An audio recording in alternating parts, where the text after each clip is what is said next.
গান লেখা, গান কম্পোজ করা, পুরোটাই নতুন। প্রত্যেকটা গান লিখিয়ে সুর করিয়ে গাইয়ে নতুন গান, মানে একটাও পুরোনো গান ব্যবহার করা হচ্ছে না। এবার সেখানে একটা বড় ফাইন্যান্সিয়াল ভাগ তো এসেই যায়, কারণ একটা এত সুন্দর সাথে যখন আসবেন, মানে এত সুন্দর কম্পোজিশন গানগুলোর, সেগুলো করতে একটা বিশাল পরিমাণ টাকা খরচা। কিন্তু আমি বলবো মানে সত্যি নির্দ্বিধায় খরচা করেছে, এবং একটা এত সুন্দর প্রোডাকশন আমাদের সকলকে এবং কলকাতাবাসীদের উপহার দেওয়ার জন্য ধন্যবাদ তোমাকে, যে আমরা এত সুন্দর একটা জিনিস দেখতে পাবে, লোকজন দেখতে পাবে 12 তারিখ এলে। আর সকলে আসুন 12 তারিখ আমাদের উত্তম মঞ্চে 6টা থেকে প্রোগ্রাম, কল্যাণ সুন্দরিকা, যেখানে আমাদের লিড চরিত্রে অভিনয় করছে কনিনিকা ব্যানার্জি, এবং কুশদা রয়েছে, পারমিতা দি রয়েছে, অভিষেক রয়েছে, এখানে আমাদের সব কাস্ট এখানেই রয়েছে, নির্মাল্য আছে চরিত্রে। এই গোটা দলের মধ্যে আমি একাই চরিত্রে নেই, কারণ আমি সবাই ক্রিয়েটিভ ডিরেক্টর, বাদ বাকি সবাইকে আপনারা স্টেজে দেখতে পাবেন। কতদিনের রিসার্চ ছিল, মানে যে গল্পটা শুনলাম, একটা গল্প আছে, নাচ আছে, কতদিনের রিসার্চ ছিল?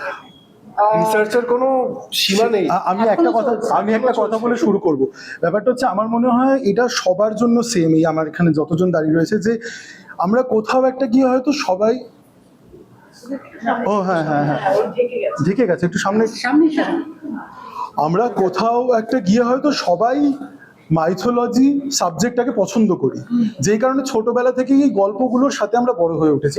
আমি জানি এরা সবাই তাই কোথাও একটা গিয়ে হয়তো আমাদের সবার সাথেই গল্পটার পরিচয় আছে। কিন্তু একটা শো প্রডিউস করার জন্য তো গল্পের সাথে পরিচয় থাকা যথেষ্ট না। আমাদের যদি লুক ডিজাইন করতে হয়, তার জন্য আমাদের তার ধ্যান মন্ত্র পড়তে হয়, সেই চরিত্রটাকে বুঝতে হয় যে সে কি বলতে চাইছে কি না বলতে চাইছে, সেটার জন্য পড়াশোনা করতে হয়েছে। ক্যারেক্টার নিয়ে হয়তো আমরা আগে থেকে জানতাম, কিন্তু সেটার জন্য অনেক অ্যাকচুয়ালি পড়াশোনাটা হচ্ছে 2023-এর এন্ড থেকে। অ্যাকচুয়ালি এটা আমি খুব একটা মানে when I'm just suffering from third stage of leukemia, আমি একটা টাইম স্প্যান পেয়েছিলাম যেই সময়টা আমার সেভাবে আমার জগৎটা পুরো চেঞ্জ হয়ে গিয়েছিল, কেউ ছিল না আমার পাশে, একমাত্র রম্মানিদি আমার পাশে ছিল সেই সময়। তো তখন আমি কি করতাম, বহু কিছু পড়তে হতো। এই পড়াটা যখন আমি স্টার্ট করলাম, তখন আমি আস্তে আস্তে জানতে পারলাম যে আমরা এই প্রচলিত অনেক এরকম গল্প আছে যেগুলো আমাদের সামনে প্রেজেন্ট করা হয়, সেগুলোর কিন্তু অনেক তার ভেতরেও অনেক ইনার মিনিং কিছু রয়েছে। তো তখন থেকে আমার পড়া শুরু হলো, সেই পড়া থেকে স্টার্ট। তারপরে আমি দেবপমের সাথে আলোচনা করি, যে আমার স্ক্রিপ্ট করেছে, ও নিজেও একজন এশিয়াটিক সোসাইটি স্কলার, ও থাকে বৃন্দাবনে ম্যানুস্ক্রিপ্ট রাইটার। তো ওর সাথে কথা বলা থেকে শুরু করে, গান রেডি করা থেকে শুরু করে, গানের সুর কিভাবে হবে, নির্মাল্য আমায় প্রচুর হেল্প করেছে, অমিত দা যে আমার মিউজিক কম্পোজ করেছে। মানে ইটস এ লং জার্নি। আমি ইনফ্যাক্ট এরকমই চেয়েছিলাম যে আমার দেবী স্টেজে দাঁড়ালে তাকে দেখে লোকে যেন দুটো হাত তুলে প্রণাম করে, কারণ আমরা তো আস্তে আস্তে আমাদের ট্র্যাডিশনটা ভুলে যাচ্ছি। খুব সত্যি কথা, আমার এটার ইন্সপিরেশন বলতে পারেন আমাদের বেশ কিছু নামি দামি চ্যানেলের খুব খারাপ মহালয়া, এরকম ভাবে দুর্গা ছাদ থেকে ঝুলে পড়ছে, ও মাকড়সার মতো মানে মাতৃত্বই যদি না থাকে, আমি সারেন্ডার করব কেন তার কাছে?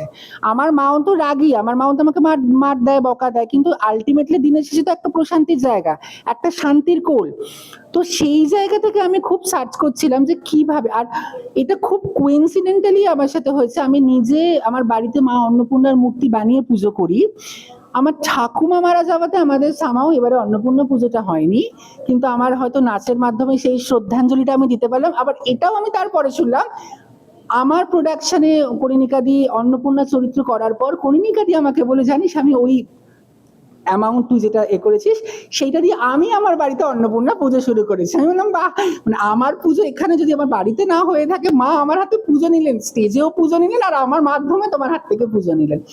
তো এটাই চিন্তা ভাবনা ছিল, বহু রিসার্চ। ইনফ্যাক্ট আমি প্রায় শাড়ি, মানে কি শাড়ি পরবে সেটার জন্য প্রায় আমি 13-14টা বেনারসি কিনেছি। আমি গয়নাগাটি, আমার কিছু ট্র্যাডিশনাল গয়না, আমার ফ্যামিলির গয়না, যেগুলো হয়তো আমি কোনোদিন লোকচক্ষুর সামনে আনতামও না, সেই গয়না আমি নিয়ে এসেছি, তাকে ইউজ করেছি, পড়েছি। আর সব থেকে মানে যাকে বেশি জ্বালিয়েছি, যে 2 পার্সন, মানে 2জন, নির্মাল্য মানে অনির্বাণ এটা হচ্ছে না, আমার এই মুটুকের এই জিনিসটা এইখানে চাই, আচ্ছা ঠিক আছে। আর এত পেশেন্স, মানে এরা ছিল বলে আজকে মানে এই পুরো যে টিম দেখছো আরো টিম আছে আমাদের, এরা না থাকলে পসিবল হতো না। মানে মেয়ের একটা কাজ হ্যাঁ সবার মানে আমার শিব তুমি যদি দেখো সবার আমি প্রাণ ঢেলে কাজ। আমি শিব যদি তুমি আমার দেখো চরিত্রে, আমি বলেছি আমার বাংলা শিব চাই, পাটা একটু বেটে একটু গোল গাল ভুঁড়ি, আমার শিব ওইরকম চাই। আমি ওকে তোমাকে ওরকম অবশ্য আমি কি করে এই ধরনের মানে কাজ করেন তোমাকে ওইভাবেই মানে প্রসেস করতে হবে ওইরকম ভাবে।